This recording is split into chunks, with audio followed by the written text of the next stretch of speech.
ساس بہو کا جھگڑا ختم کرنے کا ایک آسان طریقہ بتا دیتا ہوں، آسان سا طریقہ۔ پہلی بات تو یہ، ساس کچھ بھی بولے سمجھو میری ماں کہہ رہی ہے، پلٹ کے جواب نہ دیں، بس۔ ایک حکیم صاحب تھے، حکیم صاحب، بہنوں کے لیے آخری بات ہے، فائدے کی بات ہے، گھر کا جھگڑا ختم۔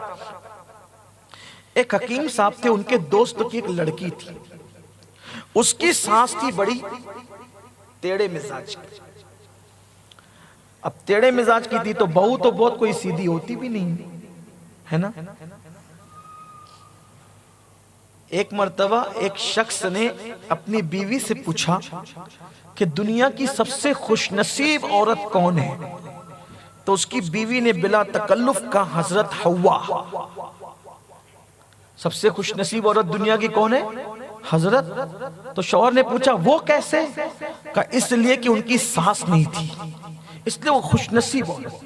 یعنی عورت کو ساس کا اتنا ٹینشن ہوتا ہے، تو اب ساس لڑتی ہے تو بہو نے کب پیچھے رہنا ہے، 2 قدم تو وہ اس سے آگے۔ اب ایسا ہوا کہ وہ بار بار شکایت کرتی تھی ماں باپ کے پاس، ساس لڑتی ہے، جھگڑتی ہے، گالی دیتی ہے۔ شریف ماں باپ کہتے تھے بیٹا برداشت کر لو، ساس بننے کے بعد زندگی کتنی باقی رہتی ہے۔ یہ بات میرا جملہ یاد رکھنا میری بہنوں اور سب لوگ، ساس بننے کے بعد بہت سانسیں نہیں رہتی، ساس بننے کے بعد سانسیں ہی کم رہ جاتی ہیں۔ مطلب تیار، جو سانس بن گئی مطلب تیاری کرو قبر کی، بس ختم ہونے والی زندگی، یہی ہوتا ہے۔ ہاں تو زیادہ ظلم مت کرا کرو بہوؤں پر، وہ ظلم کرتی تھی تو یہ بھی گالی گلوچ کرتی تھی، اور ماں باپ سے شکایت بھی کرتی تھی۔ شریف ماں باپ تھے، آج کل کے ماں باپ تو بولتے تو بھی لڑ، اینٹ کا جواب پتھر سے دے، کیس کر دیں گے، یہ کر، پتہ نہیں کیا کیا بکواس ہوتی رہتی۔ بیٹیوں کو شے مت دو، تم اپنی بیٹی کو لڑاؤ گے ساس سے تو تمہاری بہویں بھی تم سے لڑے گی، یہ بات یاد رکھنا۔ وہ کوئی کمپلین نہیں لیتے تھے، سمجھاتے تھے۔ اس نے سوچا کہ چلو اب ٹنٹا ختم کرتے ہیں۔ ابا کے دوست تو حکیم جی کے پاس چلتے، حکیم کے پاس گئی، چچا یہ میری ساس بہت ستا رہی ہے، بہت پریشان کر رہی ہے، اس بڑھیا کے لیے ایسا زہر دو کہ بڑھیا مر جائے۔ وہ واقعی حکیم تھے، وہ واقعی، انہوں نے کہا بیٹی بالکل تو نے صحیح کہا، ایسا زہر دوں گا نا کہ بڑھیا مر جائے گی، لیکن تیری اس کی جمتی نہیں ہے، اچانک مرے گی تو سب تجھ پہ شک کریں گے، تو میں تجھے سلو پوائزن ایسا زہر دوں گا کہ وہ آج فوراً اثر نہیں کرے گا، 3 مہینے کے بعد اثر کرے گا، تو دھیرے دھیرے وہ مرے گی، گھٹ گھٹ کے مرے گی، لیکن ان 3 مہینوں میں تجھے کرنا کیا ہے؟ اس سے کوئی جھگڑا نہیں کرنا، تو نے اس کو وہ گالی دے، تو نے کہنا اماں جی بتاؤ کرنا کیا ہے، تو نے اس کے کپڑے دھلنا، تو نے اس کی خدمت کرنا، اچھے اچھے کھانے پکانا، یعنی کہ تو اس کی بیٹی کا رول ادا کرنا، تو ہوگا کیا؟ لوگ تجھے اس کی محبت کرنے والی سمجھیں گے، اور یہ زہر سے جب وہ 3 مہینے بعد مر جائے گی تو کسی کو تجھ پہ شک بھی نہیں جائے گا، تیرا گھر آباد بھی رہے گا، بڑھیا بھی مر جائے گی، سدیرا ختم، تیرے گھر کا ٹینشن ختم۔ اوہو بہت اچھا عمل۔ 3 مہینے کی پڑیا حکیم جی نے بنا کے دی، بیٹا یہ اس کے کھانے میں ملا دینا، اور روزانہ ناشتہ بھی دے، دوپہر بھی دے، شام بھی دے، وہ بڑھیا بستر پہ جائے تو اس کے پیر بھی دبا، پانی پلا، کھانا کھلا، کنگھی کر، خوب خدمت کر۔ حکیم تو حکیم تھے، وہ آج کل کی طرح پڑیا والے نہیں تھے، سچے حکیم تھے، حکمت کی بات کی۔ وہ اب مرتی کیا نہ کرتی، سوچا چلو گالی 3 مہینے تک ہی سننا ہے، اور گالی سن کر اینٹ کا جواب پتھر سے دینے کے بجائے مسکرانا ہے، 3 مہینے کے بعد ٹینشن ہی ختم۔ گھر پہ آئی، امی جان کیسی ہیں آپ؟ ہاں چل جا۔ وہ جو انداز تھا اچھا آسان تو نہیں ہوتا ہے نا، تو اب پیر دبا رہی ہے، کھانا کھلا رہی ہے، پانی دے رہی ہے، کنگھی کر رہی ہے۔ اب پیار دینے سے تو کتا بھی وفادار ہوتا ہے نا، پیار اگر کتے کو دو، محلے کے ہر آدمی پہ کتا دم نہیں لاتا، جو اس کو روٹی ڈالتا ہے اسی سے۔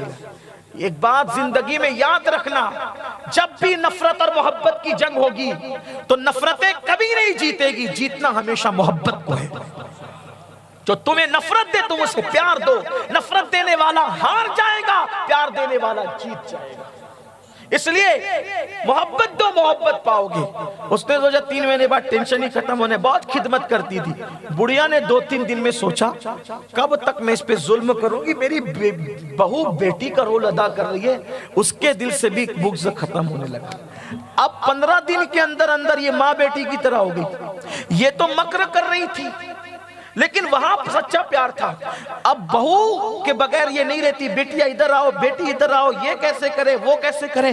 شوہر پریشان تھا, میری بیوی اور میری ماں میں کیا پیار ہو گیا.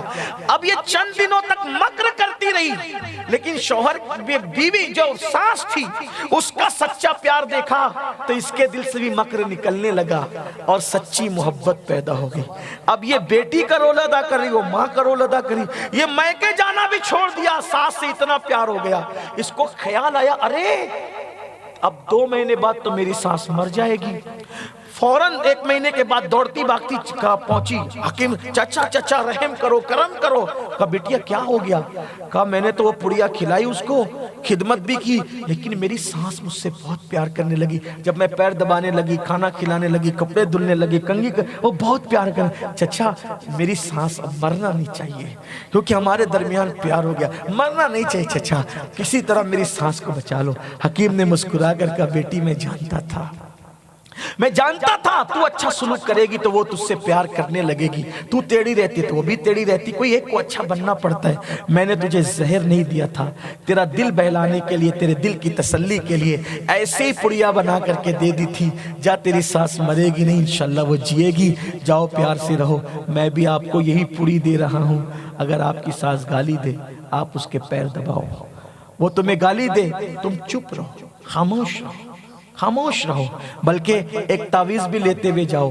ہمارے مرشد گاہ ماریرہ مطارہ کے ایک بزرگ کے پاس ایک عورت آئی, کہنے لگی حضرت پیر جی میری سانس مجھ سے لڑتی بہت ہے, بہت جھگڑتی ہے, ایسا تعویذ دو کہ بڑھیا لڑنا بند کر دے. آپ نے کہا بیٹیا تعویذ تو ہے, لیکن وہ تعویذ کو پتھر کے نیچے نہیں دبانا پڑتا ہے, درخت پہ نہیں لٹکانا پڑتا ہے مشکل. کر پائے گی؟ جو ہوگا کرو گی, لیکن بڑھیا کی لڑائی سے چھٹی ملے. کہا ٹھیک بیٹیا یہ تعویذ لے جاؤ. جب وہ تعویذ لے جانا, اپنی جیب میں رکھنا, اپنے پاس رکھنا, جیسے گھر میں جھگڑا شروع ہو اس کو دانت کے نیچے دبا لینا.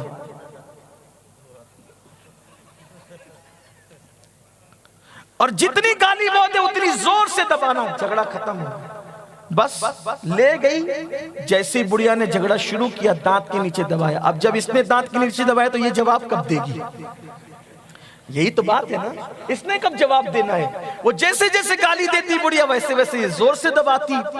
تو 1 دن 2 دن 3 دن جب اس نے جواب دینا بند کر دیا تو اس نے لڑنا بند کر دیا. آئی پیر جی نذرانہ قبول کرے, کیا تعویذ دیا آپ نے کہ میری سانس نے مجھ سے لڑنا چھوڑ. السلام علیکم. میری بہنوں سے کہتا ہوں ہفتے میں کم سے کم 1 مرتبہ اپنے شوہر سے اجازت لے کر اپنے ماں باپ کی زیارت کے لیے ضرور جایا کرو. ماں باپ کو خوش رکھو, اور اگر تم اپنے ماں باپ کو خوش رکھنا چاہتی ہو تو اپنے ساس سسر کو خوش رکھو. تمہاری جنت تمہارے شوہر کی فرما برداری میں ہے, اور تمہارے شوہر کی جنت ان کے ماں باپ کی خوشی میں ہے. تو اپنے ماں باپ, اپنے شوہر کی جنت کو خوش رکھنے کی کوشش کرو. اپنی ساس سے اپنے تعلقات اچھے رکھو. ایک آخری بات کہنے لگا تھا, لیکن ایک بات یاد آ گئی, بہنوں کے لیے کہہ دوں.